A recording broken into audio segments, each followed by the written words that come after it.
성경 봉독하겠습니다. 마태복음 23장 11절에서 12절 말씀입니다.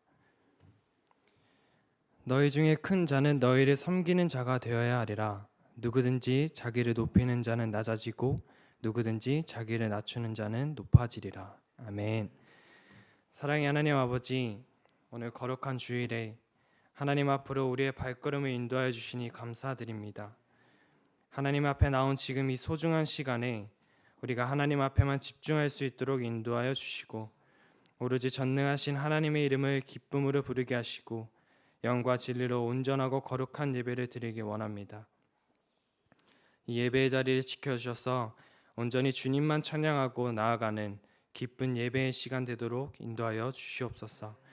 하나님, 지난 한 주간 하나님의 은혜로 살아왔습니다. 그러나 저희들은 아직도 그 은혜를 잘 모릅니다. 이 시간 다시금 회개하오니 하나님, 이 시간 하나님의 그 크신 손길로 저희들의 아픔과 부족함을 쓰다듬어 주시고 그 손길을 저희가 알아갈 수 있도록 인도하여 주시옵시고 이 시간이 갈급한 심령으로 나온 우리의 가슴에 온전히 체험을 받는 시간이 되도록 인도하여 주시옵소서. 하나님, 지금 이 시간에도 육체적인 질병과 마음의 질병으로 인해서 하나님 앞으로 미쳐나오지 못한 성도님들이 있습니다. 또한 주의를 지킬 수 없는 환경에 처한 분들도 있습니다. 하나님께서 그 모든 성도님들을 기억하여 주시고 어디에서 무엇을 하고 있든지 자신의 자리에서 전심으로 예배하게 하시고 그들에게도 하나님의 그 크신 은혜를 내려 주시옵소서. 이 시간 우리의 마음속에 가족이나 성도들이나 이웃에 대한 미움이 사라지게 하시고 내 몸과 같이 이웃을 사랑하고 복음 안에서 하나 되게 하옵소서. 우리 예수님을 닮아 사랑하게 하시고 하나 되게 하시며 내가 먼저 용서하고 손을 내밀 수 있도록 인도하여 주시옵소서. 은혜의 시간을 함께해 주신 하나님 감사합니다. 사랑합니다. 예수님의 이름으로 기도드립니다. 아멘. 사랑하는 평택인립교회 성도 여러분, 오늘도 이렇게 하나님 앞에 나올 수 있도록 우리의 발걸음을 인도해 주신 하나님께 먼저 감사 올려드리며 예배의 자리로 나오신 모든 분들을 축복합니다. 명절 잘 보내셨나요? 그래도 이번 연도에 뭔가 공휴일이 다 주말에 껴 있어가지고 좀 아쉬운 감이 없지 않아 있었지만 이번 추석 명절은 좀 길어서 그나마 좀 충분한 쉼을 좀 가지셨을 거라 생각합니다. 물론 코로나가 아직 좀 사그라들지를 않아가지고 옛날과 같은 그런 명절을 기대하지도 못하고 또 그런 모습도 못 봤지만 그래도 이 기회에 가족끼리 더 돈독하게 못 나눴던 이야기도 나누셨고 맛있는 것도 많이 먹었을 거라 생각합니다. 저는 연휴 동안 너무 많이 먹어가지고 요새 사람들이 확진자라고 말을 한다고 하는데 혹시 확진자가 된 건 아닌가라는 걱정도 들기도 합니다. 추석 명절이 지나면서 날이 많이 쌀쌀해졌습니다. 저번 달에도 제가 좀 쌀쌀해지는 것 같다라고 했는데 제가 말을 그렇게 했는데 갑자기 막 더워져가지고 이게 뭔가 날씨가 왜 이런가 이렇게 생각했는데 이제는 좀 진짜 쌀쌀해지고 많이 선선해지고 저희한테 가을하고 겨울이 한 발짝 다가온 것 같습니다. 제가 추석 명절을 보내면서 이제 핸드폰으로 이런저런 기사를 보는데 이런 기사가 눈에 들어왔습니다. 추석 명절에 가장 듣기 싫은 잔소리. 취준생들한테는 넌 취직 언제 할 거니? 그리고 직장인들한테는 너 연봉이 어떻게 되니? 너 결혼은 언제 할 거니? 그리고 이제 학생들한테는 성적은 잘 나오니? 등등 이런 가장 듣기 싫은 잔소리들을 정리해 놓은 기사를 본 적이 있습니다. 물론 뭐 어른들은 걱정해 주시고 이런 마음에 하시는 말씀이지만 그런 상황에 처한 분들은 그 심리적인 압박감에 시달리고 있어서 오히려 역효과를 낸다는 그런 연구 결과에 따른 기사를 본 기억이 있습니다. 물론 명절에 이렇게 듣기 싫은 말만 오가는 건 아닙니다. 서로 칭찬도 하고 서로 덕담도 하고 좋은 말도 오갑니다. 여러분들은 가장 듣고 싶어하는 말이 혹시 무엇인가요? 저는 생각을 해봤는데 아무리 듣고 들어도 질리지 않는 말이 하나 있었습니다. 너 잘생겼다. 아무래도 잘생겼다라고 말하는 말은 질리지 않는 것 같습니다. 그런데 이런 뭔가 외모적인 그런 게 아니라 정말로 사람한테 인정받고 그런 인정해주는 말로 듣고 싶으신 말이 혹시 있으신가요? 저는 더 어릴 때에는 이상하게 너 왜 이렇게 창의력이 좋니? 너 상상력이 풍부하구나 이런 말을 듣는 걸 되게 좋아했습니다. 그리고 나서 시간이 지나고 지금을 생각해 보니 너 겸손하구나, 겸손하시네요 라는 말을 듣는 걸 가장 듣기 좋아하는 것 같습니다. 아마도 제일 겸손의 자세로 우리에게 보여주셨던 예수 그리스도의 모습을 따라가고 싶은 그 마음도 제 마음속에 존재하고, 그리고 그렇게 사려고 노력하는 마음도 제 마음 안에, 이 가슴 안에 존재하기 때문에 아마도 그 겸손하시네요 라는 말이 가장 듣기 좋은 말인 것 같습니다. 살아가다 보면 겸손해라 라는 말을 참 많이 듣는 것 같습니다. 너 이런 상황에서는 이렇게 겸손해야 돼. 너 저런 상황에서는 이렇게 해야지. 맞습니다. 겸손은 인간을 가장 품위 있게 만들어줍니다. 그리고 겸손하다는 것은 우리가 삶에서 하나님의 음성을 들을 준비가 되어 있다는 말과 똑같습니다. 그리고 또 하나님을 신뢰하는 자에게 필연적으로 요구하는 성품의 기초가 또 겸손입니다. 그렇다면 겸손과 항상 반대되는 말이 존재합니다. 바로 교만입니다. 제가 이 설교를 준비하면서 이런저런 일화를 찾아봤는데 재밌고 유명한 일화가 있어서 한번 말씀해 드리려고 합니다. 어떤 충청도 이발소에서 있었던 일인데, 충청도에 어떤 작은 이발소를 하시는 사장님이 있었는데, 어느 날 그 가게에 외국인이 들어왔답니다. 외국인이 들어와서 사장님이 와시유 이렇게 인사를 했답니다.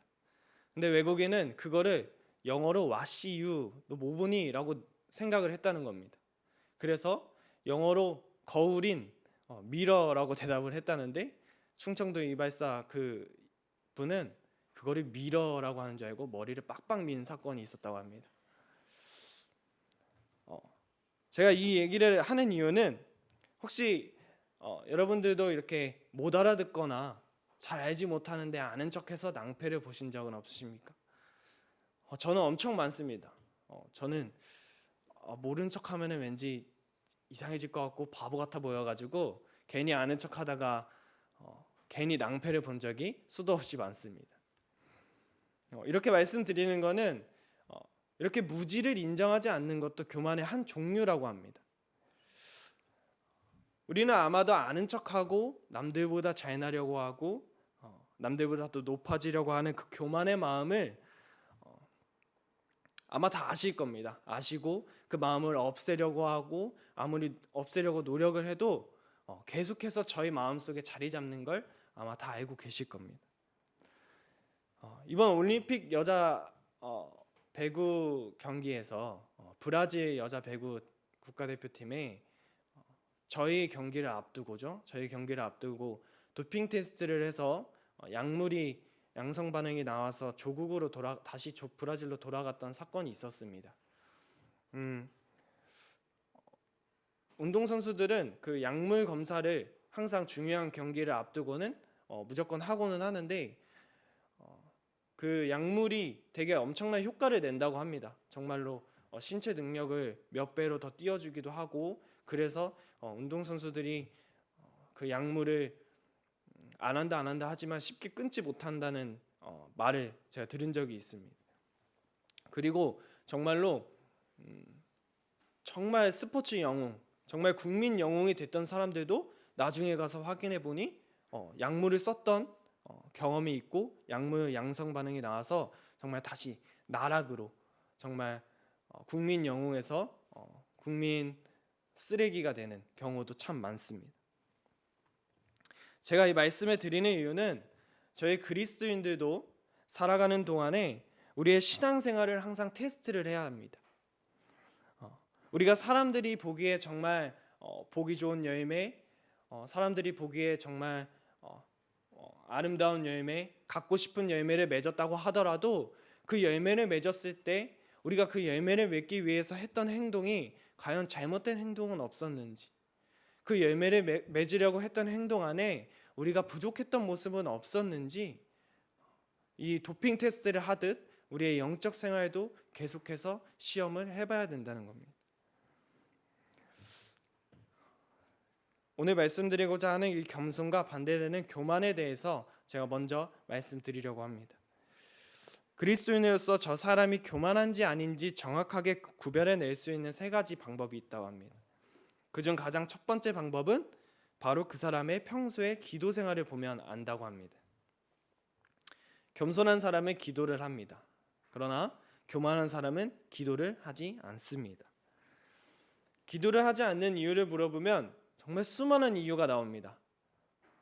나는 하고 싶었는데, 나는 하려고 했는데, 제가 어쩌다 보니, 그렇게 그럴싸한 변명도 생각해서 변명을 늘어놓곤 하지만 사실 그 변명과 그 기도를 하지 않은 이유를 깊게 들여다보면 사실 그 안에는 교만한 마음이 있기 때문에 우리가 하나님 앞에 기도를 하지 않습니다. 우리는 기도만이 우리의 모든 문제를 해결하는 열쇠라고 알고 있습니다. 그리고 입으로는 기도합시다, 기도하셔야 됩니다, 기도하겠습니다 등 많은 말을 내뱉지만 사실 그렇게 말하면서 우리는 우리의 능력으로 충분히 해결할 수 있어, 우리의 경험으로 이 정도 일은 내가 저번에 해봤는데 다 해결할 수 있어 등 변명거리를 말하면서 충분히 문제를 해결할 수 있다고 생각하기 때문에 기도를 하지 않는 모습을 보이곤 합니다. 그러나 여러분, 요한복음 15장 5절의 말씀처럼 나는 포도나무요 너희는 가지라, 그가 내 안에 내가 그 안에 거하면 사람이 열매를 많이 맺나니 나를 떠나서는 너희가 아무것도 할 수 없음이라. 이 말씀처럼 우리는 주의 도우심 없이는 아무것도 할 수 없음을 알아야 합니다. 또한 역대하 20장 12절 말씀처럼 우리 하나님이여 그들을 징벌하지 아니하시나이까, 우리를 치러 오는 이 큰 무리를 우리가 대적할 능력이 없고 어떻게 할 줄도 알지 못하고 오직 주만 바라보나이다 하고, 이 말씀처럼 우리의 연약함도 인정할 줄 알아야 합니다. 우리가 연약함은 인정하고 정말 주의 도우심 없이는 아무것도 할 수 없음을 인정하고 주만 바라면서 기도하는 것이 우리가 갖춰야 할 겸손의 모습이라고 생각합니다. 우리 평택예림교회는 연약함을 인정하고 정말 우리가 주의 도우심 없이는 아무것도 할 수 없다는 존재임을 인정하고 주만 바라며 기도하기를 간절히 소망합니다. 두 번째 방법은 그 사람의 감사 생활을 보면 안다고 합니다. 교만한 사람은 교만한 사람 치고 혹시 항상 입에 감사를 달고 다니는 사람을 보신 적 있으십니까? 혹시 겸손한 사람 치고 입에 맨날 불평불만만 달고 다니는 사람을 보신 적 있으십니까? 겸손한 사람은 정말 작은 선물을 받더라도 나를 챙겨줬다는 이 감동 때문에 정말 기쁨과 감사를 가지는 마음을 갖습니다. 그러나 교만한 사람은 정말 작은 선물을 받으면 나한테 이게 뭐야, 이거밖에 안 돼? 라는 이런 불평과 불만하는 마음만 갖게 됩니다. 여러분, 우리도 입으로만 하는 형식적인 감사가 아니라 정말로 이 마음 깊은 곳에서부터 우러나오는 그 깊은 우러나오는 감사가 여러분의 삶 속에 가득한 겸손한 그리스도인들이 되길 소망합니다. 마지막으로 그 사람의 말씀 생활을 보면 알 수 있다고 합니다. 교만한 사람은 하나님의 말씀을 있는 그대로 순종하지 않기 때문입니다. 설교는 들으면서 이제 아멘이라고 대답할 수 있겠지만 사실 마음속으로는 이 세상에서 어떻게 그렇게 삽니까? 어떻게 하나님 말씀대로만 살 수 있어요? 와 같은 생각을 하게 됩니다. 그렇게 말씀보다는 자기의 지식, 지혜, 경험들을 앞세우기 바쁩니다. 그 모습은 하나님보다도 내가 더 잘났고 내가 더 많이 알고 내가 더 경험이 많고 내가 더 지혜롭다라고 말하는 모습과 같습니다. 세상을 살아가다 보면 하나님의 말씀대로만 살아가기 어려운 경우가 많습니다. 그리고 살아가려고 노력하는데 정말 어렵다라고 느낄 때도 참 많습니다. 그리고 어떻게 저렇게 살아갈 수가 있어? 그치, 저게 가능한 거야? 라고 의문을 갖는 경우도 충분히 많습니다. 특히나 지금은 서로를 밟고 서로를 이기려고 하고 서로를 짓밟아야 너네가 행복할 수 있어, 너네가 나중에 성공할 수 있어 라고 어릴 때부터 교육을 시키고 지금 사회 분위기가 그런 분위기를 형성하고 있습니다. 그런 세상에서 살고 있는데 누가복음 6장 29절처럼 너의 이 뺨을 치는 자에게 저 뺨도 돌려대며 네 겉옷을 빼앗는 자에게 속옷도 거절하지 말라라는 말씀을 들었을 때 과연 그대로 행할 수 있는 사람은 몇이나 있을 수 있겠습니까? 이 말씀을 세상에서 순종한다는 것은 어쩌면 다른 사람에게나 그리고 내 자신을 돌아봤을 때 미련하게 보일 수도 있습니다. 그러나 여러분, 하나님께서는 바로 그런 사람을 통해서 큰 역사를 이루십니다. 잠언 16장 20절에 삼가 말씀에 주의하는 자는 좋은 것을 얻나니 여호와를 의지하는 자는 복이 있느니라 라고 말씀하십니다. 시몬이 밤새도록 고기를 잡으려고 노력을 했는데 아무런 수확이 없었을 때 예수님이 오셔서 예수님이 한 말씀 해주십니다. 시몬은 그 말씀을 듣고 내가 경험한 것과 내가 생각한 것은 다르지만 그 예수님의 말씀에 순종하면서 그물을 다시 내렸습니다. 우리도 그 시몬이 그 경험했던 그 마음과 그 생각과 그 상황처럼 우리도 우리의 생각과는 다를 수 있고 우리의 경험과는 다를 수 있을지 몰라도 하나님의 말씀에 끝까지 순종해야 합니다. 겸손한 자세로 우리가 하나님의 말씀에 순종할 때에 우리를 통해서 분명히 큰 역사를 이루실 것을 믿습니다. 오늘 설교의 제목이 낮은 곳으로입니다. 제가 정말 좋아하는 찬양 중에 낮은 곳으로라는 찬양이 있는데 낮은 곳으로 간다는 거 참 어렵지 않습니까? 안 그래도 지금 높아지려고 애를 쓰고 기를 쓰고 그렇게 해도 높아질까 말까인데 오히려 낮아지려고 애를 써야 높아진다고 말을 하니 얼마나 어렵습니까? 그러나 이 말씀은 충분히 우리가 이해할 수 있어야 합니다. 하나님은 낮아지는 자는 높아지리라 라고 말씀하십니다. 이 말씀은 진리입니다. 모순 같고 정말 말도 안 되는 소리 같지만 깊이 새기면 새길수록 그 안에 큰 의미가 담겨 있습니다.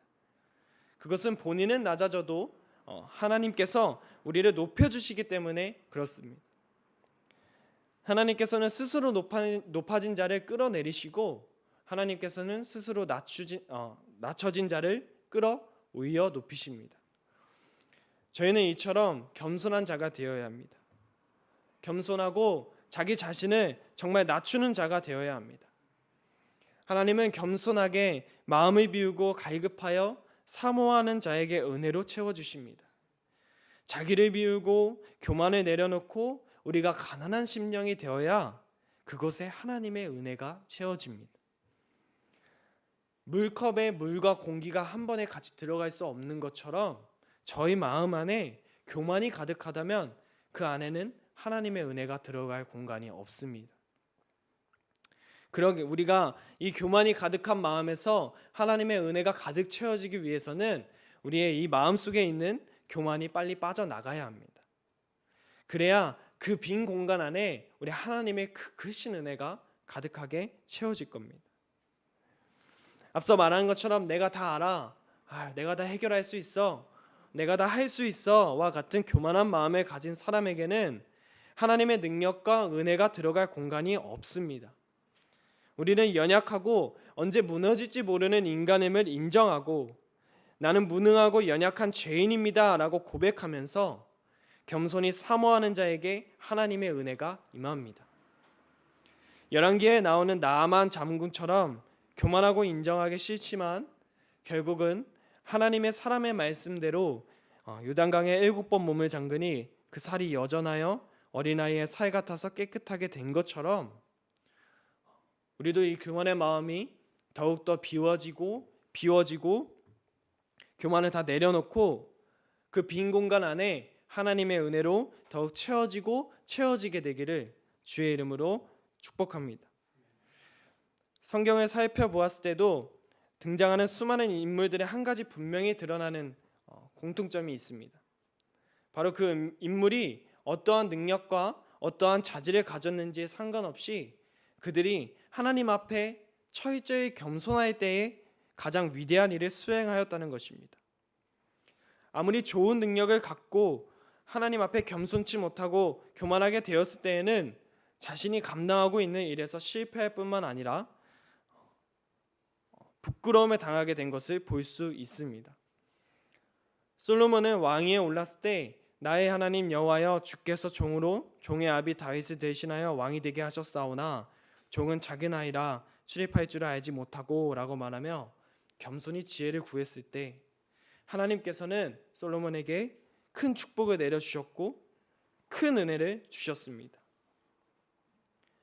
하나님은 자신의 능력을 과신하는 사람이 아니라 하나님 앞에 겸손한 사람을 통하여서 당신의 역사를 이루어 가셨습니다. 하나님께서는 겸손한 자들에게 내가 너와 함께 하리니 너는 믿음으로 나아가라 라고 하시며 그들을 격려하시고 동행하셔서 큰 일을 이루셨습니다. 출애굽기 3장을 보시면 모세가 하나님께 고하되 내가 누구간데 바로에게 가며 이스라엘 자손을 애굽에서 인도하여 내리일까? 하나님이 가라사대 내가 정녕 너와 함께 있으리라. 네가 백성을 애굽에서 인도하여 낸 후에 너희가 이 산에서 하나님을 섬기리니 이것이 내가 너를 보낸 증거니라 라고 나옵니다. 이렇게 하나님은 겸손한 자에게는 어떤 일이 닥치든 정말 어떤 상황이든 끝까지 동행해 주시고 큰 일을 이루십니다. 북미에서 제일 큰 산이 맥켄리라고 하는 산이라고 합니다. 이 산은 높이가 6,500m 정도로 8,848m나 되는 에베레스트 산에 비하면 그닥 높은 산은 아니라고 산악인들은 말을 합니다. 저희한테는 엄청 높은 산이지만 산악인들 사이에서는 에베레스트에 비하면 높은 산은 아니라고 많이들 평가를 한다고 합니다. 그런데 에베레스트를 정복했던 유명한 산악인들도 꼭 이 에베레스트보다 더 높지 않고 쉽다고 생각했던 이 산만 가면 안타까운 사고를 당하는 경우가 많다고 알려져 있습니다. 다들 이유를 물어보면 왜 그런 것 같습니까? 이유를 물어보면 아마도 에베레스트를 정복했던 그 기억이 있어서 여기는 더 낮으니까 대충 준비를 하고 철저히 준비하지 않았다는 게 아마 첫 번째 이유라고 생각한다라는 기사를 본 적이 있습니다. 저도 축구를 참 좋아해서 이런 경우가 많습니다. 축구를 참 좋아해서 선배, 후배, 정말 선배들과 후배들과 경기도 많이 하고 학교에서 열리는 대회들도 다 나가고 이렇게 하는데 꼭 그때만 되면은 괜히 가서 저 사람 축구 잘하니? 저 사람 축구 잘하나? 하고 괜히 궁금해하기도 하고 축구 잘하니?라고 괜히 물어보기도 하고 괜히 몰래 숨어가지고 걔네 축구하는 거 괜히 지켜보기도 하고 이런 경우가 참 많습니다. 근데 제가 이렇게 하고 나면 꼭 제 마음속에 괜시리 쟤보단 내가 더 잘하겠는데 라는 이런 교만한 마음이 생기곤 합니다. 그러고 나서 그 교만한 마음을 가지고 그 친구가 있는 팀과 경기를 할 때면 꼭 그 경기에서 이기지 못하고 지곤 합니다. 아마도 저의 이 교만하고 이 자만했던 마음이 패배의 원인이지 않을까 생각합니다.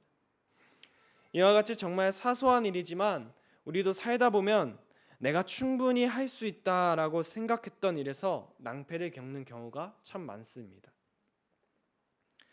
우리는 인생의 등반길을 걸어갈 때에 교만한 마음으로 같은 실수를 계속해서 하는 것이 아니라 하나님, 저는 혼자서는 못합니다. 하나님께서 항상 함께 해주셔야 합니다. 라고 고백하며 겸손한 자세로 나아가야 합니다. 우리가 그렇게 나아갈 때에 하나님께서는 우리가 어떤 상황이든 우리가 어떤 일을 겪고 있든지 친히 동행하여 주시고 우리가 못한다 하던 우리로 하여금 그 누구보다도 더 잘할 수 있는 사람으로 만들어 주실 줄로 굳게 믿습니다. 우리를 통해서도 성경의 위인들처럼 크고 놀라운 일을 이루실 줄로 굳게 믿습니다. 물리학에는 작용과 반작용이라는 개념이 있다고 합니다. 두 개의 물체 A와 B가 있으면 A가 B에게 힘을 가하면 이 B도 똑같이 A에게 똑같은 힘을 가한다는 것입니다. 망치로 못을 때리면 망치로 못만 때리는 것 같지만 사실 못도 망치에게 똑같은 힘을 작용을 한다는 뜻입니다. 제가 이 말씀을 드리는 이유는 우리의 영적인 생활에도 이 작용과 반작용이라는 개념이 적용한다고 생각합니다. 우리가 어떻게 하느냐에 따라서, 우리가 어떻게 살아가느냐에 따라서 하나님께서도 거기에 비례하여 크기는 같고 방향만 반대인 은혜를 내려주시기 때문입니다. 사랑하는 평택예인교회 성도 여러분, 반작용이 있기 위해서는 반드시 작용이 먼저 있어야 합니다. 먼저 우리가 낮아져야 하고, 먼저 우리가 비워져야 하고, 나는 아무것도 못한다고 고백할 줄 알아야 합니다. 그럴 때 하나님께서는 반대로 낮아지는 만큼 우리를 높이시고, 우리가 비우는 만큼 채우시고, 우리가 못한다 하는 만큼 더 잘할 수 있도록 만들어 주십니다. 내가 높아지려고 하고 내가 채워지려고 하고 스스로의 능력을 과신하면 오히려 이 반작용의 부작용이 일어납니다. 우리가 만약에 그렇게 살면 하나님께서는 높아지는 만큼 우리를 낮추시고, 우리가 채우는 만큼 비워버리시고, 교만한 만큼 우리를 실패하게 만드십니다. 우리는 이 말씀을 기억하셔서 세상을 살아가시면서 끝까지 비우시고 높아지려고 하는 게 아니라 오히려 낮아지려고 노력하시고, 우리가 못한다고 오히려 고백하고 주의 도우심 없이는 아무것도 못한다고 고백할 줄 알아야 됩니다. 그렇게 우리 모두 겸손해진 그 자세로 반작용의 부작용이 아닌 그 반작용의 은혜를 덧입고 살아갈 수 있게 되기를 간절히 소망합니다. 기도하시겠습니다. 사랑의 하나님, 이 시간 우리가 겸손한 마음을 더욱 가져야 함을 느낍니다. 지금껏 내가 할 수 있다, 내게 해결할 수 있다 생각하고 교만한 마음에 빠져 살아왔습니다. 하나님, 이 시간 저희의 이 부족하고 교만했던 마음 회개하고 다 내려놓기 원합니다. 이제부터라도 우리가 더 낮아지고 더 비워지고 더욱 주님의 도우심만 찾는 평택엘림교회가 되길 간절히 소망합니다. 그러실 때 저희를 통하여서 하나님께서 꼭 큰 역사를 이루실 것을 굳게 믿으며 예수님의 이름으로 기도드립니다. 아멘.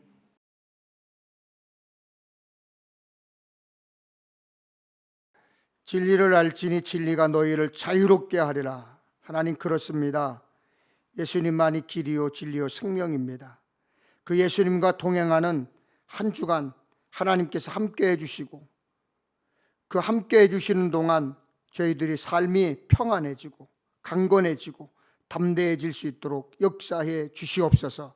지금은 우리들의 죄를 대속하시기 위하여 고난을 당하시기까지 참으신 예수 그리스도의 은혜와 독생자까지 아끼지 않으신 하나님 아버지의 사랑하심과 십자가에서 흘리신 보혈의 피가 날마다 새롭게 변화시켜 주시는 성령님의 역사하심이 오늘도 하나님께 예배하고 하늘의 영원한 나라를 소망하며 돌아가는 백성들의 머리 위에와, 그리고 저들의 가정과 사업장 위에, 그리고 하나님의 교회 위에, 이 나라 이민족 위에, 그리고 우리 조국 대한민국 위에 지금으로부터 영원토록 함께하옵시기를 간절히 축원하옵나이다. 아멘.